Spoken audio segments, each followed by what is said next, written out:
Hello साथियों, good evening. कैसे हैं आप सभी? शुभ संध्या सभी को। तो चलिए आज हम बात करते हैं प्रश्नावली 1.3 क्लास 10th वालों के लिए मैथ यानी गणित के कुछ क्वेश्चन हमने पहले करा दिए। प्रश्नावली 1.1 और 1.2 के हमने करा दिए थे।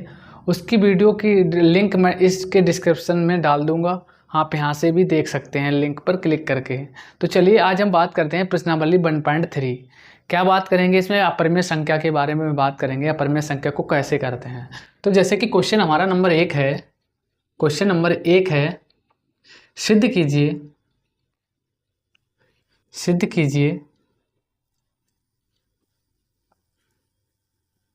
कीजिए √5 एक अपरिमेय संख्या है। क्या है? एक अपरिमेय संख्या है।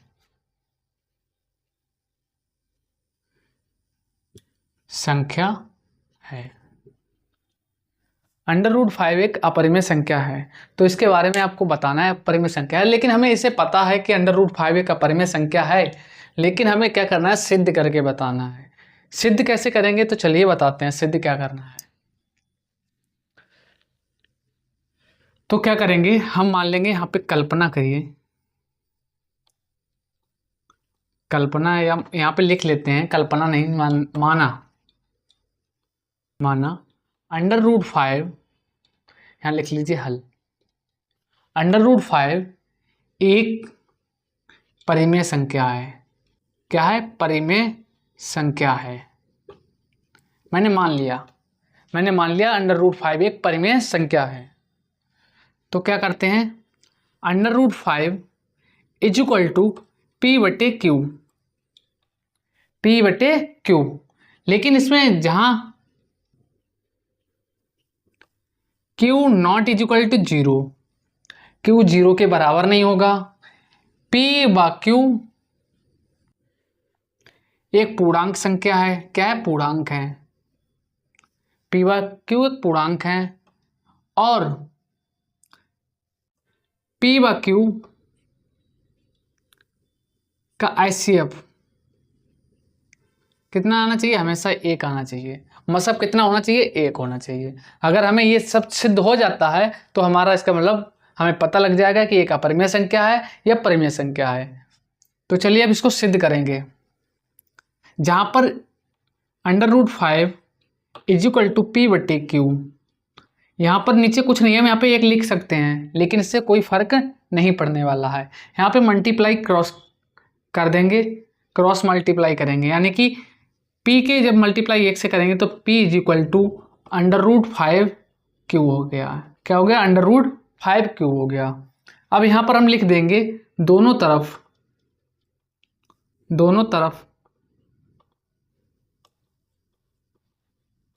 वर्ग करने पर। क्या करेंगे? वर्ग करने पर तो क्या हो जाएगा? P का whole square is equal to √5Q का होल स्क्वायर। इसको खोल लेंगे तो P² इज इक्वल टू √5। जब √5 की मल्टीप्लाई √5 से करेंगे, यहीं पे ये बात समझ लीजिए, √5 की मल्टीप्लाई √5 से करेंगे तो हमेशा वो संख्या 1 ही आएगी, जो 5 होगा। √5 की मल्टीप्लाई अगर करेंगे तो मान लो 25, 25 का वर्ग कितना आएगा? 5, तो 5 यही हमारा आएगा। तो यहाँ पे लिख देंगे 5Q, Q का मतलब Q × Q। जब ऐसे दो पद समान हो और उनकी घातें हमेशा जुड़ जाती हैं, मान लो दोनों पद समान हैं, Q और Q, इनके ऊपर कोई पावर नहीं दी होती है, तो उसे हम 1 पावर मानते हैं। और ये 1 पावर 1, ये पावर 2 पावर, यानी कि Q की पावर 2, Q² हो गया है। इसी तरह समीकरण, इसको हम क्या करेंगे? 1 मान लेंगे। समीकरण 1 मान लेंगे।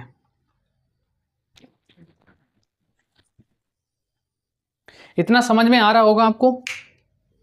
अब यहाँ पे लिख लेंगे एक चीज, यहाँ जब Q के गुणज में क्या है? 5 है।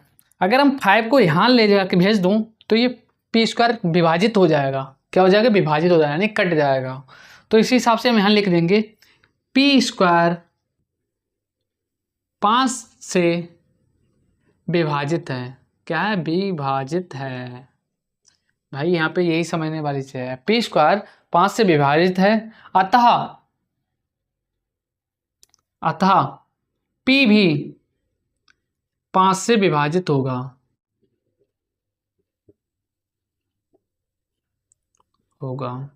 अब आधे लोग सोच रहे होंगे पी स्क्वायर जब 5 से विभाजित है तो पी कैसे विभाजित हो जाएगा, तो चलिए इसको समझाते हैं।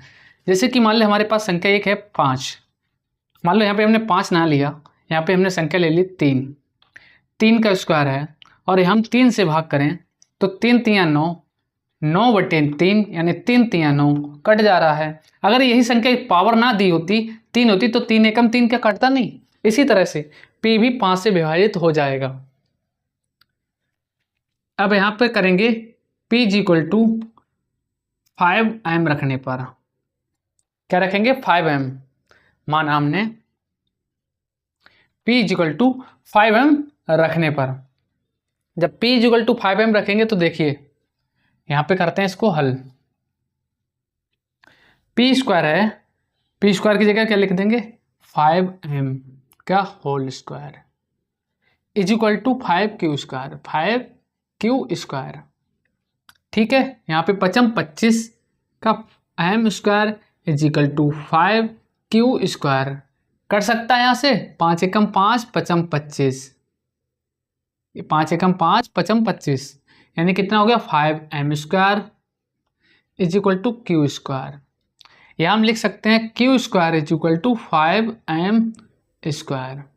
यहाँ पे भी देखिए समीकरण ये दूसरी आ गई।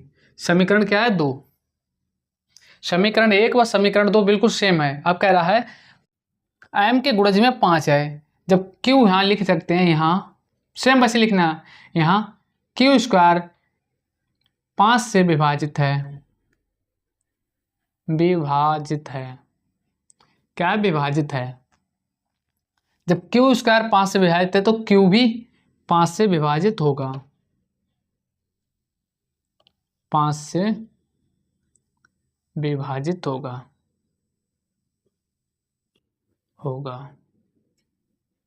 ठीक है, ये चीज समझ में आ गई है।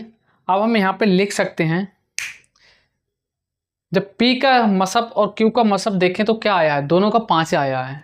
एक किसी का ना Q का 1 है ना P का 1 है, तो हम यहाँ लिख सकते हैं अतः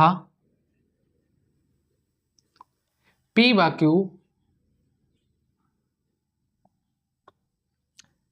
Q ऐसे यहाँ लिखिए P व Q का मसफ = 5 नॉट = 1, यानी P व Q का मासा है जो 5 है 1 के बराबर नहीं है, इसलिए √5 एक अपरिमेय संख्या है। क्या है, अपरिमेय संख्या है। अतः हमारी कल्पना गलत है, अतः हमारी कल्पना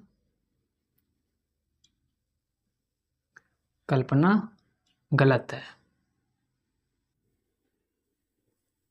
यही हमें सिद्ध करना था, क्योंकि हमें 5 P व Q का मासप हमें 1 चाहिए था, लेकिन 1 नहीं आया। दोनों का कितना आया, P का भी 5 और Q का भी 5 आया, इसीलिए हमारी यह कल्पना गलत है। तो इसको नोट डाउन कर लीजिए। और जिन्होंने भी हमारे चैनल को सब्सक्राइब नहीं किया तो सबसे पहले वो हमारे चैनल को सब्सक्राइब और लाइक और अपने दोस्तों को शेयर कर दें।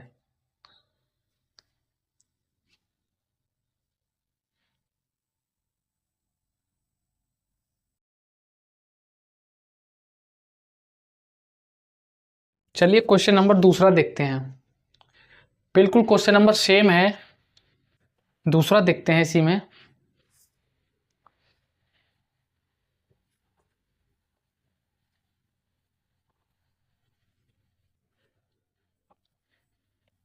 बिल्कुल हम यहाँ पे संख्या चेंज कर देंगे, केवल क्या कर देंगे, क्वेश्चन नंबर दूसरा है 3 प्लस के √5। क्वेश्चन अगला यही है, 2 √5 है, सॉरी यहाँ पे है 2 √5, 3 प्लस के 2 √5। ये हमारे पास है, एक अपरिमेय संख्या है इसको सिद्ध करना है।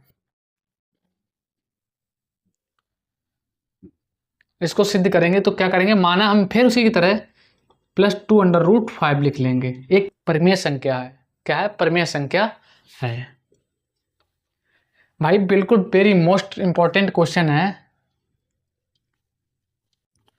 इस चैप्टर से एक क्वेश्चन जरूर पूछा जाएगा, आपको किसी भी संख्या से पूछ सकता है, चाहे वो √5 दे दे, √7 दे दे, √2 दे दे, √1 दे दे, √4 दे दे, कुछ भी दे सकता है, या 3+ के √4 दे दे, या 3+ के √2 दे दे, 3+ के √3 दे दे, ऐसे भी दे सकता है, कुछ भी दे सकता है, लेकिन संख्या को बनाकर आपको एक क्वेश्चन जरूर मिलने वाला है।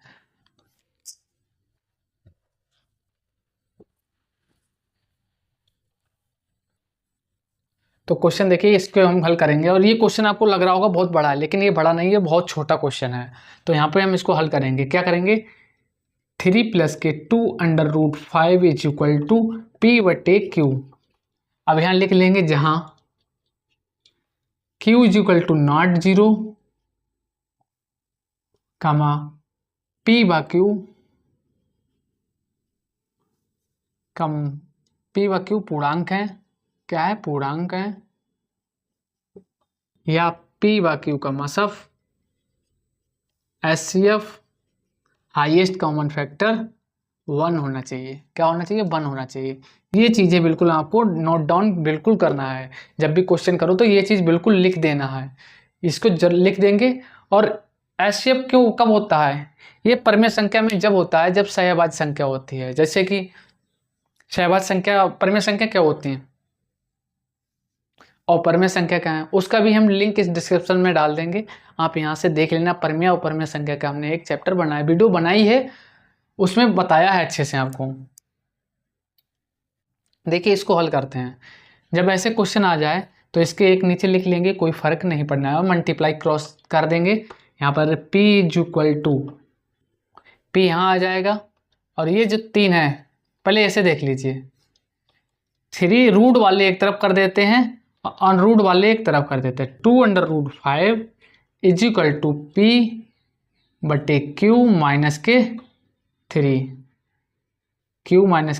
- 3 ठीक है। अब √5 अलग लिख देंगे, √5 = P/Q - 3/2।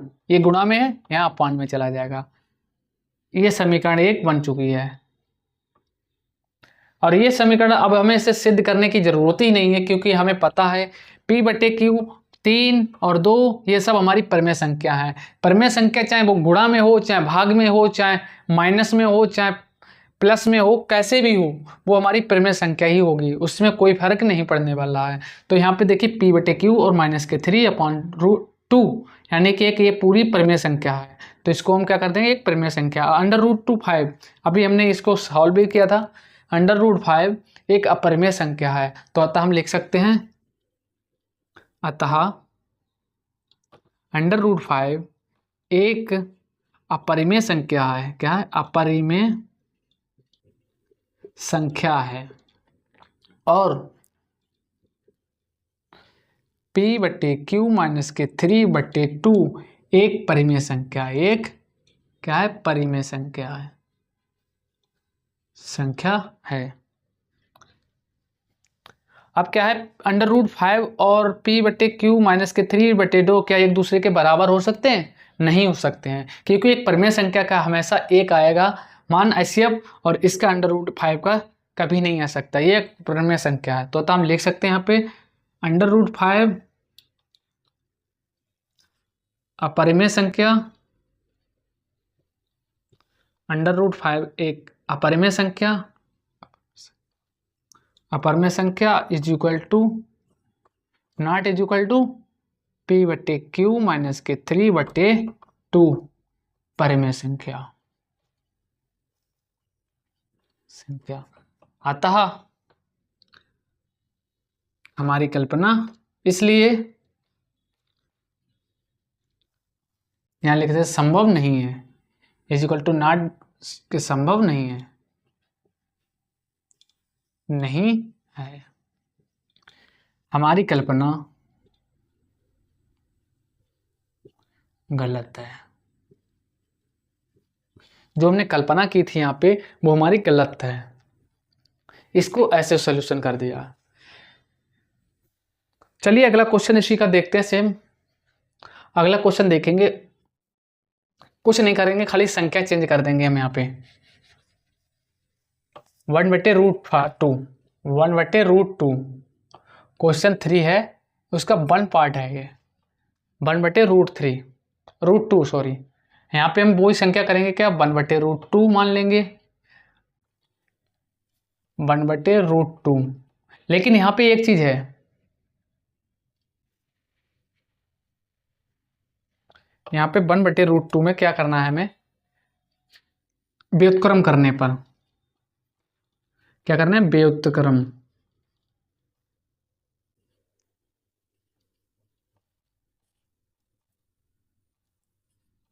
व्युत्क्रम करने पर,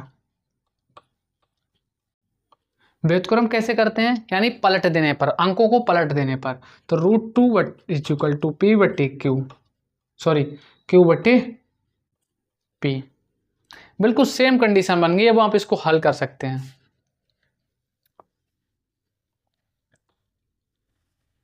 अब इसको आप आगे हल करेंगे, ये आपके लिए होमवर्क है।